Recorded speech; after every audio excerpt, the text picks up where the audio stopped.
ఈ సన్మానం పేరుతోనైనా మళ్ళీ మీరు మనుషుల్లో పడతారనుకున్నాం. కానీ దీంతో అంతకంటే ఎక్కువగా నలుగురి నోళ్లలోనూ పడ్డాం. ఎందుకు? అసలు ఎందుకు బావగారు? మీరు ఎందుకు ఇలా అయిపోతున్నారు? మీరేమిటి? మీకున్న గౌరవం ఏమిటి? ఊళ్ళో మంచి వచ్చినా చెడ్డొచ్చినా అదిలాగా ఇదిలాగా అని చెప్పవలసిన మీరే ఇలా అయిపోతే మనకింకేం పరువు మిగులుతుంది?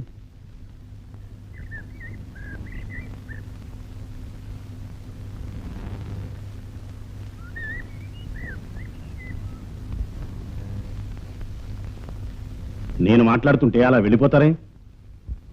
ఏం చేయమంటారు? పార్వతి ఏమైనా తప్పు చేసిందా? మరి ఎందుకు దాన్ని ఏడిపిస్తున్నారు అని చెప్పిందా?